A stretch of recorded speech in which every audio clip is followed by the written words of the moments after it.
Oh, guys, Perez Hilton just hit the docket with some spicy documents and filings. And I wanted to shout him out, not just because it's Perez Hilton, he is the OG in the space, but also he's continuously shouted out the smaller time creators, not just on his channel, but now on the court docket in his own filings again. This video is going to get no reach, but I refuse to be silenced, and I refuse. Welcome to the channel, guys. If you're new here, my name is Ashley Brianna Eve, and I have over 15 years of experience in branding, marketing, and PR. My particular interest is narrative control through things like SEO manipulation on Google and controlling the algorithm through certain tactics, some shady, some not, on social media apps. So if you're looking for a different spin on your favorite pop culture trending stories, especially Justin Baldoni, Blake Lively, this is your place. Hit like, subscribe, thumbs up, whatever it is, all the YouTubey things, and leave a comment saying hi. I always say this is the best community in the world. They will make you feel at home. All right, so if you had not noticed, yesterday, July 28th, Perez Hilton had submitted this letter to the judge to have all of his personal information sealed. It was denied by the judge. The judge basically said, this court's put things in place. It's all good. You'll be fine. Good luck out there with Blake. The same Blake that continuously puts addresses out there that aren't redacted. The same Blake that put the address of where the depositions would be held, both if they were at her side and Justin's side, and then whines and cries that Wayfair is going to have the paparazzi there after she put both addresses out there. The same Blake that doxed Jed Wallace's health issues when he was begging to keep his health issues out of all of this mess. That Blake Lively, that's the one you're meant to trust. That's the one that the court has protections to protect you from. Yeah, that's reassuring. Thanks, Judge. So today, Perez Hilton has hit back.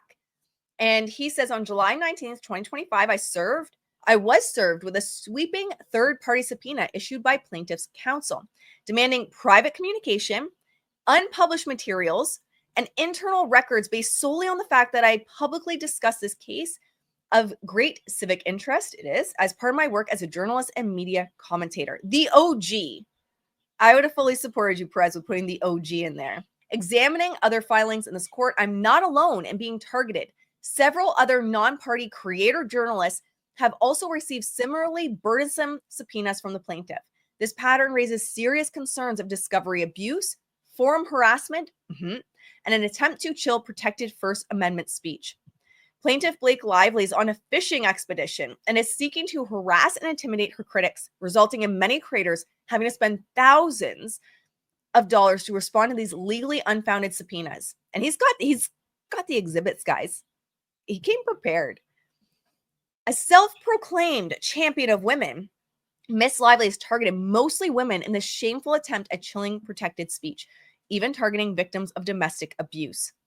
Creators have informed you, I love this, that they are still afraid of abusive discovery practices. You tell them, Perez, we are. Everyone that has been involved wrongfully, all the creators in this case, as well as I'm sure everyone else that has been dragged into this, is afraid of abusive discovery practices by Ezra Hudson and Mike Gottlieb, Chief Counsel for Lively. See Exhibit D. So far, this court has shown little interest in protecting non-parties to this litigation. See Exhibit E. Your Honor has dismissed my legitimate safety concerns. They are.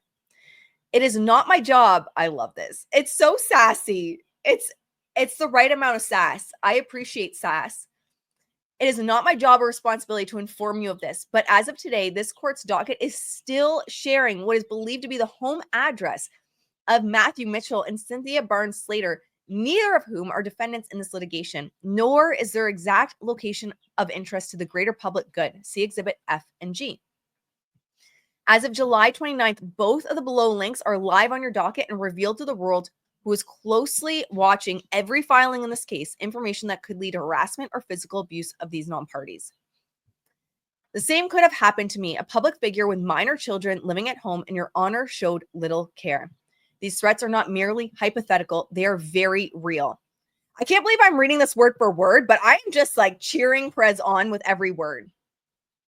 In May 2025, a deranged criminal set a fire at the home of one of the defendants, Steve Sarowitz, and threatened to kidnap his daughter.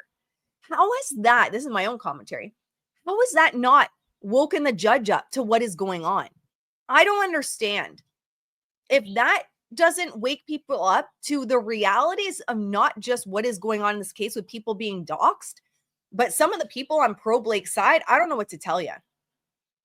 Police reveal that a text message reads, "If you fail to comply, we will take daughter's name hostage. She won't make graduation. At that point, we will ask for more money. If you guys are prepared to spend $100 million to ruin the lives of Miss Lively and her family, we are sure you can spare a few for your daughter." And this narrative that Blake kept putting out, and she kept hitting it over and over again. He's willing to spend $100 million to ruin us. She's providing no proof that actually was said by anyone. No one has come forward and said he said that. There's no proof it was said, but she kept hammering it over and over and over in the beginning until his kid was put in harm's way. I respectfully request that the court exercise its supervisory authority and enter a protective order requiring plaintiffs to obtain leave of court before issuing any further non-party subpoenas in this case. Legal standard. I'm not going to go over the legal standard. Argument. The court has authority to require leave before further subpoenas. Rule 26C allows courts to issue preemptive protective orders to avoid future abuse of the discovery process. Courts in this district have granted protective orders requiring prior approval before issuing further subpoenas when a party has shown a pattern of harassment or overreach. I would say Blake has done that. And Mattel Inc. versus Walking Mountain Productions, the court affirmed a protective order where the plaintiff issued subpoenas to harass a critic and suppress public discourse. What? How did I not know about this?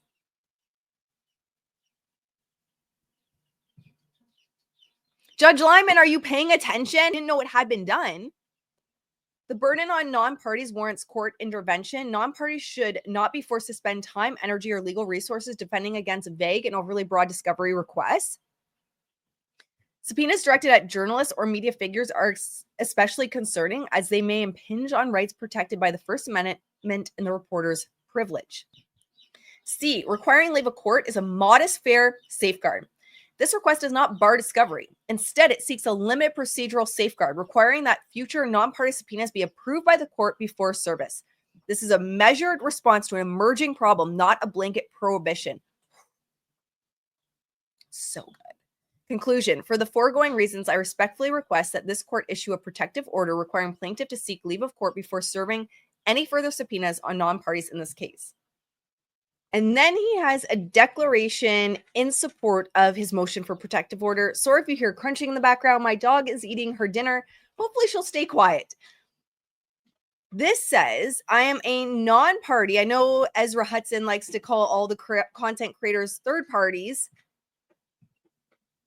I assume she's a very good lawyer. I don't know why she does that. Number one, I'm a non-party to the above caption case, and he's making a declaration in support of my motion for protective order, seeking judicial supervision over the assurance of future non-party subpoenas by plaintiff Blake Lively in this action. Go Perez. Like, this is amazing. He did not have to keep pushing this way and bring the other content creators that had filed motions into his own. I mean, you just gotta love someone that is the OG, the biggest one in the space, looking out for the little guys. It's how you know it's good people. Says, I have personal knowledge of the facts stated herein and could testify completely or competently to them if called upon to do so. 2, on July 19th, 2025, I served with a subpoena issued by plaintiff Blake Lively's counsel demanding that I produce a broad range of documents and communications, including internal records, unpublished material, and personal correspondence. I'm a journalist, content creator, and media commentator doing my job and exercising my legally protected rights. 3, I'm in the process of finalizing a motion to quash this subpoena. 4, since being served, I have learned that multiple other creators, journalists have had similarly targeted by plaintiff's legal team with invasive subpoenas, many of whom have publicly stated that they have no affiliation with the defendants and were merely engaging in protected commentary about a public legal proceeding. 5. Exhibit A is a true and correct copy of the fishing expedition disguised as a subpoena I was served with. 6. Exhibit B is a screenshot from journalist Katie Paulson's public Instagram account where she states that she has already spent over $5,000 in legal fees defending herself against the subpoena she received from plaintiff's counsel. 7. Exhibit C, an motion to quash filed by non-party Leanne Newton, who disclosed that she is a domestic violence survivor and strongly objected to the subpoena's invasive demands for her private financial and geolocation data. She further details that she is a UK citizen outside the jurisdiction of the court and was targeted solely for publicly discussing the litigation. 8. Exhibit D. There is the letter to the court that Lauren just submitted. So even after her subpoena was withdrawn, continues to fear future abusive discovery attempts. So shout out to Court of Random Opinion. She describes the original subpoena as harassing and intimidating and requests judicial oversight. 9. Exhibit E is the court's ruling on my motion to seal, which, while denying my request as premature, affirms that procedures are in place to protect personally identifying information in this case. However, as shown in the following exhibits, those protections have not consistently been honored. 10. Exhibit F is a publicly filed affidavit by plaintiff's counsel process server that repeatedly lists the full address of non-party Matthew Mitchell. His information remains visible on the public docket. 11. Exhibit G as a similar affidavit regarding non-party Cynthia Barnes-Slater, also listing her unredacted home address multiple times. There is no indication that plaintiffs moved to seal or redact this information before filing, despite obvious safety concerns. 12. The fact that multiple non-parties' home addresses have been made public during this litigation undermines the argument that existing protections are sufficient. These oversights place real people in harm's way and demonstrate a lack of care or due diligence on the part of the plaintiff's legal team. 13. Exhibit H is a news article reporting that in May 2025, a man committed arson and attempted to extort a party in this litigation by threatening to kidnap his daughter. This is what Steve Sarowitz went through. The threatening text message directly references this lawsuit, stating, if you guys are prepared to spend $100 million to ruin the lives of Miss Lively and her family, we are sure you can spare a few for your daughter. 14. This chilling incident illustrates the real-world risks associated with the high-profile nature of this case. When private information is mishandled, especially by officers of this court, it increases the risk of serious harm to everyone involved, including uninvolved non-parties like myself. 15. The pattern is clear. The pattern is clear. How does this judge need it pointed out? The pattern is so clear. Plaintiff's counsel has issued broad invasive subpoenas to multiple creators and journalists, failed to meaningfully confer with subpoenaed individuals, and allowed personally identifying information to be publicly filed.